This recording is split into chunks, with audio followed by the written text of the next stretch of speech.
I've been cleared for the RNAV runway 34 approach to Fayetteville, Arkansas, and I'm at 4,000 feet about to join the leg from Creso to begin the approach. This is an approach with LP minimums and will get plus V guidance from the GTN 750. The weather at Fayetteville is 290 at 6, 2 statute miles in light rain, and broken 1300. That's better than the Category A minimums I'll use here in the 172. But this approach may still not work. Take a moment to look over the procedure and see why that could be and what you would do about it.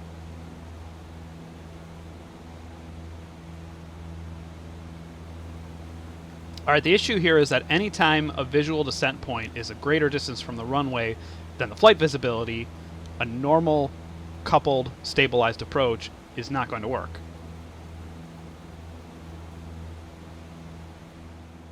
VDP is where a normal approach intersects the MDA, so for following the plus V guidance from the GTN 750 here, we'd be 2.4 nautical miles from the runway threshold when reaching the MDA.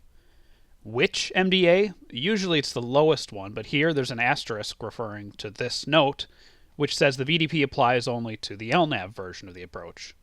We'll be using the LP minimums, which are 60 feet lower, so we'll be a bit closer to the runway when we reach MDA.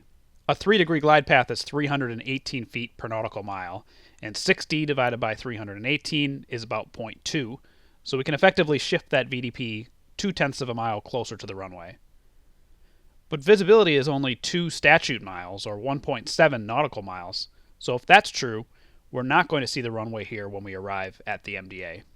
There are 2 strategies for handling this sort of situation, and it's important to brief in advance which one you'll take. One conservative strategy is to treat this as much like a continuous, stable precision approach as possible. We'd follow the advisory glide path, and if we get to the MDA without seeing the runway, we would go missed. But remember that this is an MDA, a minimum descent altitude, and not a decision altitude, which means it's a hard floor. If this were a precision approach with a decision altitude, we could make the decision at that point, and if we went a bit below DA in the transition to a missed approach, that would be okay. But that's not the case here. This is an MDA, so we actually have to start the mist a bit earlier so that we don't dip below the MDA. That slightly higher altitude is what the airlines call a derived decision altitude. A rule of thumb is to take the MDA and add about 10% of your vertical speed, but in most GA aircraft, 50 feet or so is sufficient. This is a legitimate conservative strategy to this approach, but unfortunately, as we saw, if the visibility is as reported, it's unlikely to get us in today. Effectively, if this is our strategy, this approach is below minimums. Okay, you might be yelling at your screen by now that this is actually a non-precision approach, and we can level off at MDA and continue as far as the missed approach point. And after all, that's how you would do it if you didn't have the Garmin plus V guidance. But the point is that from the VDP, it's a 3-degree slope to the touchdown zone, so any distance you continue beyond that without descending, the steeper and more abnormal the approach becomes. That's not a deal breaker necessarily, but we have to plan for it. So the question is, how steep can I make a straight-in landing safely? Obviously, there's no sense in going all the way to the missed approach point at the threshold because you can't land from there. But a bit steeper than 3 degrees is probably fine. So you need to decide how much steeper and set a more practical missed approach point at that point. There are a lot of variables here. It includes the aircraft type, the runway length and condition, wind, and it's important to practice. But a good starting point is a 400 foot per nautical mile descent, which is about 4 degrees. And that's because that's the maximum allowed for an approach to have straight-in minimums.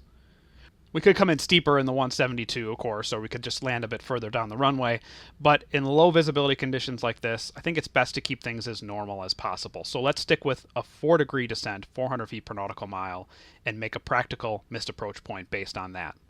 If you divide then the AGL MDA by 400, you'll get a practical visual descent point, which can serve also as a missed approach point.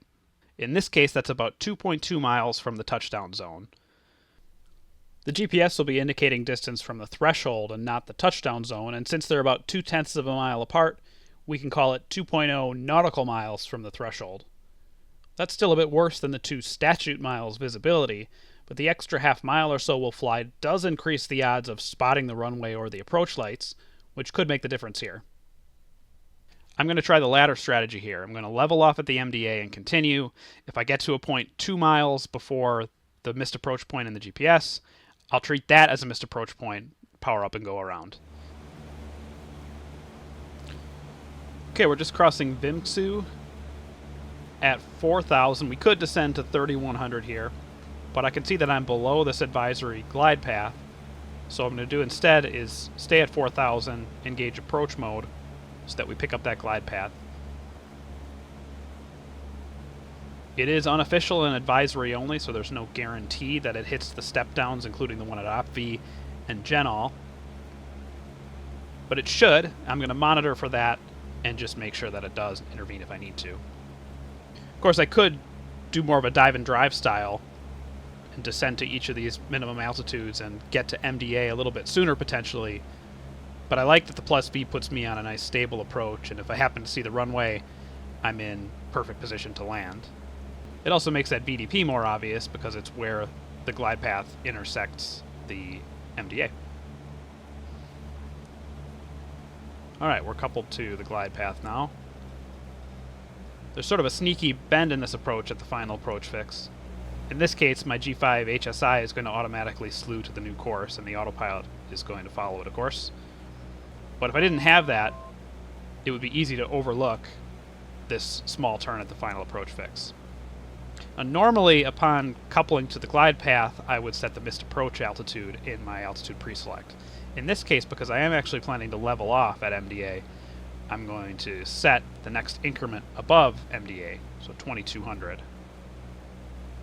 Really important to note here, though, that the autopilot is not going to capture that altitude when it's in approach mode. So it's just there as a reference. If I had a minimums bug that I could set, I would set that instead and set the altitude pre-select to the missed approach altitude, but in this G5 setup I don't have that, so I'm going to use the altitude pre-select in lieu of a minimums bug. Here comes the turn. We're going to cross OpV right at around 3,100 feet. Next step down is at Genol at 2540. That's right there in a nice heads-up position on the GTN. And we'll just make sure that this advisory glide path takes us there. And then we're going to be looking for MDA to level at, and our practical missed approach point is 2.0 miles on the distance to the runway 34 threshold. One way I could manage this would be to switch to vertical speed mode near the end and have the autopilot actually capture the MDA. But instead, I'm going to switch to manual. I'm going to disengage the autopilot, because either way the next step is going to be manual. It's going to be a landing or it's going to be a missed approach. Okay, we're past Genol now. 3.7 miles to the threshold. We're coming up on our MDA. Getting ground contact, but nothing out the front window that looks like a runway. I'm going to disengage the autopilot here. MDA is 2120. It's about 50 feet above. I'm going to add 300 RPM to level off.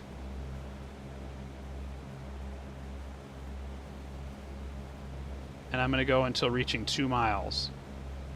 It's definitely a bit more workload going on here, dividing the attention between looking outside and looking at the instruments. And you can see how a much more conservative approach would have just been to go missed then. But I do still have a chance to land if I can see the runway before 2.0, and that's not happening. So we're going to power up and go missed. The mist is straight ahead to 3,000 to Elmi. I won't actually get it sequencing onto the mist until we cross the actual mist approach point, but we'll just continue straight ahead on the approach course for now. Reset the altitude bug to 3,000, and I can re-engage the autopilot here, get it back in nav mode and IAS mode with the altitude pre-select armed. 200 to go. Still haven't reached the actual missed approach point. We could still be level down at the MDA here, but there'd be very little chance of being able to land if we saw the runway from here. That transition from descent to level off to missed approach to level off again while sequencing the GPS, re-engaging autopilot modes, it's a busy time. I don't necessarily have to add another element to that by contacting ATC right away. Now, level at 3,000, with some time to spare, would be a good time to switch back to approach and let them know that we're on the mist and what our intentions are next. If you looked at other approaches at this airport, you might have realized that the LDA here would have been a better choice in these conditions. LDAs are a bit unusual to begin with, and this one is extra unusual because it has a glide slope. The visibility required is higher than the RNAV approach we just flew, and visibility being the issue today, you could see why someone might not choose the LDA at a first glance. But actually, the lower decision altitude here gets us closer to the runway than the RNAV approach did, and brings us in range to see the runway, unlike the RNAV approach. That makes this a rare occasion where a non-RNAV approach is the better choice. Here's another example, the RNAV runway 32 at Stephen A. Bean Municipal in Maine.